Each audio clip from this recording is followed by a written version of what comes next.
Is it time to reimagine your future? The right business skills may make a difference in your career. At Capella University, we offer a relevant education that's designed to focus on what you need to know in the business world.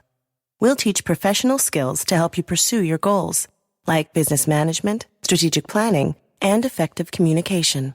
And you can apply these skills right away. A different future is closer than you think with Capella University. Learn more at capella.edu. You're listening to a Mint podcast brought to you by HT Smartcast. Wealth creation is a long-term journey with different stages, with its own complexities and potential twists and turns. How you can navigate it, how you can optimize your investments to reach your financial goals. To talk to us more about all of this, today we are joined by Rohit Sarin, who is the co-founder of Client Associates. Welcome to Why Not Mint Money, a personal finance podcast where we help you understand basic money concepts and share strategies for you to build your wealth. So let's get started with your money journey. Hi Rohit, welcome to the latest episode of Why Not Mint Money. So Rohit, we wanted to talk to you about the wealth creation journey of an individual. What are the various stages that an individual must go through to ensure that he or she has the most ideal or desirable wealth journey, and can make a good portfolio, can make a decent corpus for his or her financial goals, whether it's retirement or anything else? Thank you, Josh, for having me here. It's my pleasure entirely. So I think it's a very, very important question. So see, wealth creation just is a process. It's a journey. And like any other journey, to reach your destination, you have to take the first step, right? So the first step of that could be taken, I would say, that as early or as young as and when an individual is ready. It could be a stage, let us say, when you are not earning and perhaps you are getting a pocket money, and there is always a scope as a habit, for you to save some portion of that, to start paying to yourself, irrespective of howsoever small the amount could be in absolute terms. It could also be when you start your career and right from your first paycheck, again as a habit, you should be able to save something for yourself from your first paycheck. And then as you continue to grow into your mid stage of your career, when you are in your 30s, and your paycheck grows and your saving potential also grows. And your saving potential then also, multiplies and peaks when you're in your 40s, because that's the time, you kind of establish your credibility in your career, in your track record, and you enhanced or maximize your ability to earn. So I think it's a journey. So irrespective of the stage, and of course the last stage is, when you stop working and these are your retirement years, even then, either you've saved a corpus on which you are generating a regular income to fund your retirement years, or you're receiving a pension which is funding your retirement years. So irrespective of the phase of your life, if you have the habit of saving, a portion of whatever you're earning, it helps you to start accumulating wealth over your life journey. Sure, Rohit. And Rohit, how about how does one optimize each of these stages, starting with the accumulation phase? Especially for the listeners who are listening, who are just starting their jobs, or maybe going to draw their first salary. How should they make sure that they make most of this first paycheck? Of course, we don't want them to just be saving. We want them to also enjoy little bit the first paychecks coming their way. But what should be the the so-called guru mantra to make sure that they make most of this income that is now starting to come their way at an early stage? Yeah. So it's a very, very good and a very practical question, Josh. So I think the easiest way of doing this would be, again, see, you are able to save only if you develop it as a habit, as a discipline in your life. You bring that discipline into your life. So, and at the same time, while I fully appreciate you are young and you just started earning, so you also should celebrate life by using your earning to live a good life. But let us say if you bring in this discipline, for example, even during your first from your first paychecks, you receive 100. You decide, okay, 10 out of that 100, which is 10%, I would like to save. Now, that is the money which you know that you are not going to be needing for next 10 years, 20 years. So that you just start accumulating that money as a matter of habit, as a matter of discipline, to build a corpus over your life journey. So rest 90, you spend on yourself, to live a good life and whatever you want to, spend on, consume on. So that 10%, of your earnings right from day one, you build a habit of putting it aside, just like, the good old days, we used to put aside coins in a piggy bank. So that's exactly like you start accumulating wealth. And, in a wealth creation process, in a wealth creation journey, Josh, accumulation is the seed for wealth creation. So you just start setting these 10% and start investing into a growth asset class like equities. The best way to invest into a growth asset class like listed equities is through a systematic investment plan across a diversified basket of 2 to 4 best in class mutual funds. And just forget about this money. This is something which you start building a wealth corpus over a very, very long period of time. And 10 years down the line, 20 years down the line, if you've done this, the size of this corpus, the wealth you'll end up creating will surprise you. Right. No, I think that makes a lot of sense, especially for the younger audience out there who is listening to us. What about once you reach your mid 30s, or say mid 30s, maybe a bit too early, but say 40s and you mid 40s, etc. How do you manage your wealth around that time? What should you do? Should things change from there on? Yeah, so as we go through our life phases, Josh, we also realize that our needs and our priorities, they do change. When we are in our 20s, we've just started earning, so perhaps our needs are consumption needs, right? So that's where the most of our earnings will get spent. When we move into our 30s, that's the time we get into a family phase, where we might get married, we might become parents.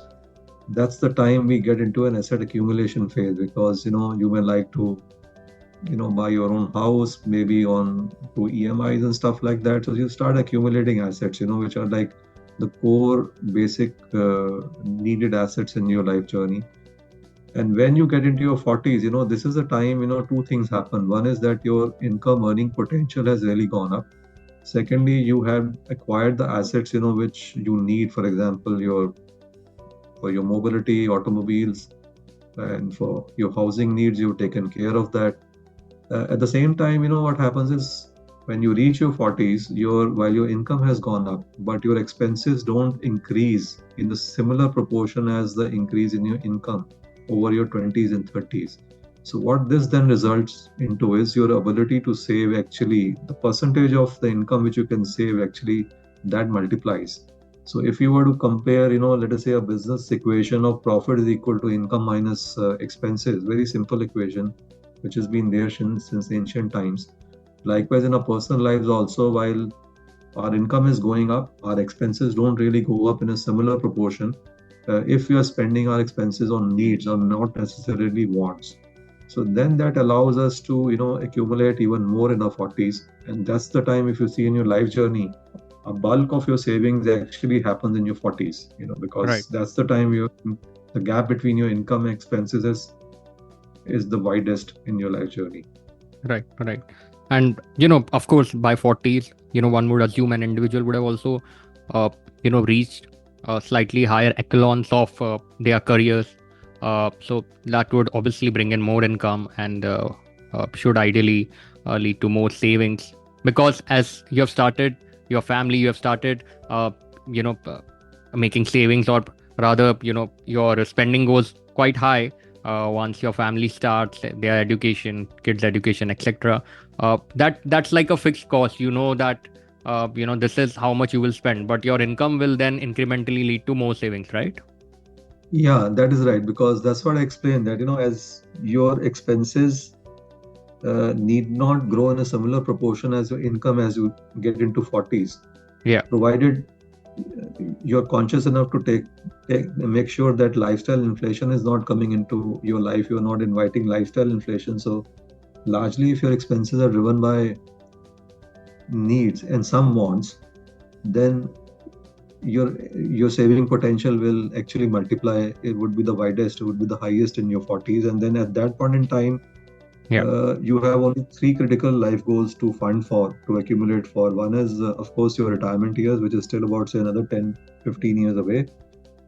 Then second, a very important life goal is the higher funding, the higher education of your children, they will be ready, they will be in schools in your 40s, the next few years will go to college. Right. So you need to provide for that. And of course, some events in the family, for example, marriages and all, once the education life goal is met. So broadly, these are the three buckets you need to build wealth for in your 40s. Sure. And Rohit, what about the asset class? Does it change? Do I still stick to just equities? Or, around this time, I kind of mix it up, have a more diversified asset allocation? Yeah, so I think that very important question, Josh. Thank you for asking this. So I think asset allocation is something which has to be a very, very customized decision, and it's a function of various factors. One key factor is that how much is the time horizon do you have when you're deploying money or allocating money to equities? So if your time horizon is more than 5 years, any money, any corpus which you don't need, which you're setting aside today for next 5 years, if you don't need it, it should ideally go to equities, because equities, the opportunity cost between equity and protection asset class is very, very broad, and you will be able to, longer the time horizon, you will be able to compound your wealth, your savings much more in equities as compared to protection asset classes, which will give you about inflation-linked returns. And so if the time is on your side, liquidity is not an issue, and you're comfortable with the volatility, right? During those 5-10 years when you invested in equities, then I think largely the money should go in equities, and it should be driven by the reasons which are specific to every individual. It could be time horizon, it's your comfort with volatility, it's your liquidity requirements. And also, Rohit, sorry to cut you there. Also, you would probably have certain goals that are medium term, short term, and certain goals are long term, obviously, like retirement, etc. So I think you will need, if I'm correct, you would also need some bit of debt, or slightly conservative asset classes, or balanced or hybrid asset classes, wherein you can link these goals to. Yeah, no, absolutely, you're right. That's the reason I said, so anything which you can set aside for 5 years and above should go into equities. Anything which is, say, less than 5 years and between 1 year and 5 years should go into typically in a hybrid kind of an asset class. And then anything which you will need over next 1 year should go into absolutely debt or very liquid kind of an asset class, because that is something which you cannot take any chance with. You cannot really depend upon the market cycle. If you need the money within next 12 months, you need the money. True. Right. So you need the predictability of that money and its value being available. Right. So I think that's how then a very customized asset class, asset allocation emerges for every individual, every family, depending upon this mix. Sure. And Rohit, now let's assume, that everything has gone quite well for the individual that we are talking about, assuming Mr. A. Now Mr. A is, close to retiring, say he's in mid-50s. How should he go from there on? And post-retirement also, how should he invest his money? Can he still take a bit of equity, just to optimize for his longer term retirement, just to optimize his, retirement corpus, because still there would be he may not need all of the money immediately. So, from 50s to there on, mid-50s to there on, can you take us through that period? Yeah. No, this is very important. So you see, what happens is when you get into mid-50s and there on, I think the decision on asset allocation should be an outcome of the balance between an individual's protection and growth goals. Sure. So at that point in time, your key protection goal is, the wealth that you will need, income on which will fund your retirement years. Right. So basically, you need protection of income. So you need to figure out that, what is the kind of a wealth corpus you would need to basically ensure that protection goal. So once you've taken care of your protection goals, so anything, if you're still left with a surplus wealth, that should then again be allocated towards, growth goal, because that can be set aside to continue to compound the growth which an equity asset class will bring. So, but not at the expense of compromising with your protection goals. Sure. So I think that's how you arrive at a balance, and it would be a function of the, how much wealth do you have and how much wealth do you need at that point in time. So, if let us say, if you need wealth only 10% of what you already have, then your ability to take is pretty high. So 90% of your wealth then typically can be set aside to compound over a period of time because you're not depending upon it. Right. But let us say if wealth that you need is 80% of what you have, then you can only take risk with the 20%, to set aside compounding and equity. So 80% you have to protect. So Sure. I think it's a interplay between protection and growth goals, which will never be same for two individuals. Right. Yeah, makes sense. That also makes sense. And Rohit, what about the period? Say, our Mr. A has hit 55. Should he already start moving some of his equity into slightly, conservative asset class or balanced asset classes, just before retirement, or rather, he should even invest more in equity because this will be his last income earning years? Yeah, so this is a question, I think I'm glad that you asked this because many a times we would have heard, this a very templated answer to this that, based upon your age, your asset allocation. I think that is just theoretical.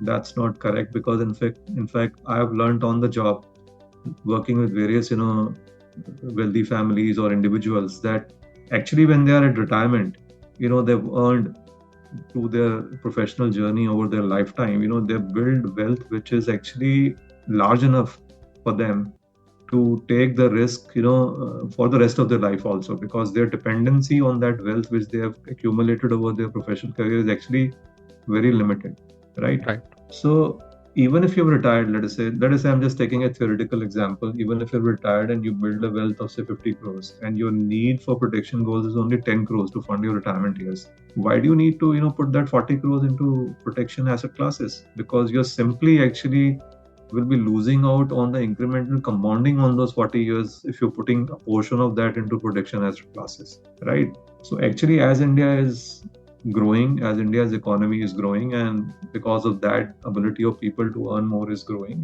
people will accumulate wealth and they will have a lot more surplus which they can continue to compound than what they used to have 10 years, 20 years back. But having said that, let's take a case of another example. Somebody is retired and he's got a corpus of 5 crores, right? Yeah. And he actually needs 4 crores out of that to fund his retirement years. Right. So then definitely he needs to first protect those 4 crores because that is something he cannot take any chances with. And then the balance 1 crore which is left then can be set aside into equities to continue to compound so that his savings continue to keep pace with inflation. Great, Rohit. I think that's it.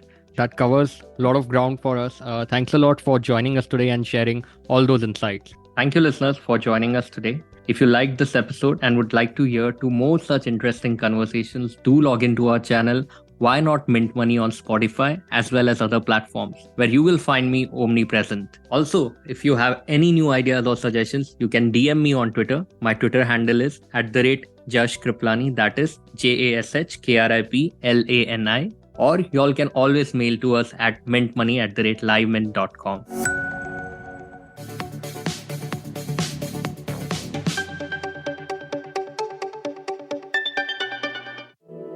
To stay updated on this podcast, follow us at HT Smartcast on all the major social media platforms. To listen to more such podcasts, log on to www.htsmartcast.com.